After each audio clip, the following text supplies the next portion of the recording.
શું સમસ્યા છે?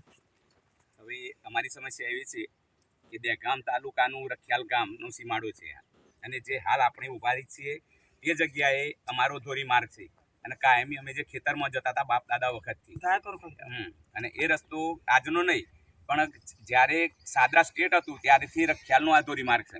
એટલે કે આજે 300-400 વર્ષ જૂનો રસ્તો છે અને આ રસ્તો રોકી લીધો છે આ લોકોએ, બરાબર. અને એ લોકોનું એવું કહેવું છે કે આ ફક્ત પગદંડી છે અને આ લોકો જો તો ગાળો બોલી અને કકડાટ કરવા માટે કે ઝઘડા કરવા માટે તૈયાર થયા છે અને આ રસ્તો બંધ કરેલ છે હાલ પૂરતું. જ્યાં પંચાયતનું આરસીસી કામ થવાનું હતું તો આ લોકો થવા નથી દેતા. રોકવાવાળા અરજદારનું નામ શું છે? રોકવાવાળા અરજદારનું નામ તખતસિંહ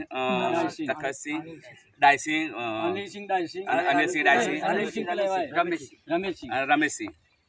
આ એમના તખતસિંહના છોકરાઓ છે, 3 ભાઈઓ.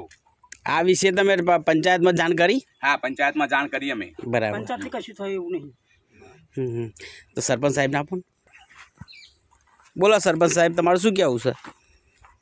સરપંચ પતિ વચ્ચેથી હું નિવેદન આપું છું. બરાબર. મારી આખા ગ્રામ પંચાયતની સરહદની અંદર સીમાડો જે આવેલો છે, આજી અનાધિકારનો રસ્તો છે, એની અંદર 500 ખેડૂતોનો સામેલ થયેલા છે. એની અંદર આ રસ્તાની અંદર રોકાવટ અરજદારે અરજી કરી પંચાયતના રેકોર્ડમાં આપી છે અને મારું કોમનું વિભાજન કરેલું નિવારણ બગડે છે એના માટે જે તે ખેડૂતોને હું સલાહ સૂચન આપું છું કે ભાઈ ટૂંક સમયની અંદર આ રસ્તાનો નિકાલ કરી અને જે તે વહેલી તકની અંદર રસ્તાનું નિવારણ કરી અમને આ રસ્તાનું રોકાવટ દૂર કરવા બાબતથી હું આજે મારું પોતાનું નિવેદન સરપંચ પતિ તરીકે આપું છું. અને દરેક ખેડૂતોનો સાથ સહકાર પણ મારો છે અને આવર જવાનો રસ્તો આદિનાથનો કોઈ આજકાલનો છે નહીં, બરાબર. તેની અંદર જે કોઈ વિઘ્ન તત્વો આવું બધું વિભીષણ કરતા હોય એના માટે અતત્વોના માટે કાયદેસરની કાર્યવાહીના પગલાં ભરવા જરૂરી છે. બોલો. મારું નામ શર્મા કલ્પેશભાઈ ઘોડાભાઈ, હું ગામ નવાનગરનો છું. અને આ જે રસ્તાની વાત થઈ રહી છે એ રસ્તો આદિ અનાદિથી એટલે ભૂતકાળ વખતથી બાપ દાદા વખતથી છે જ અને લોકો અવર જવર કરતા હતા અત્યાર સુધી.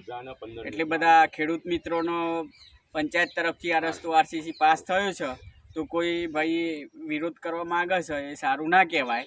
બધાના હિતનું કાર્ય છે અને બધા સમજીને સંમતિ આપે તો સારું છે અને થાય તો બધાના હિત માટે છે. કોઈ અમારા ત્યાં કોઈ ઇમરજન્સી એમ્બ્યુલન્સ નહીં આવી શકતી, કોઈ સાધન નહીં આવી શકતું. ચોમાસા વખતે અવર જવર બિલકુલ બંધ થઈ જાય. સ્કૂલ જતા બાળકોને તકલીફ પડે છે, ચાલ લેવા આવતા માણસોને તકલીફ પડે છે, પ્લસ જે તે કોઈ પણ દવાખાનાનો પ્રશ્ન હોય તો પણ બહુ મૂંઝવણ થાય છે અમારા માણસોને. અને આ છેક ઘણા નવાનગર સુધી ખેડૂતો લાગુ પડે છે. એટલે અમારી માંગ એવી છે કે આ કાર્ય પૂર્ણ થાય એવી અમે અભિલાષા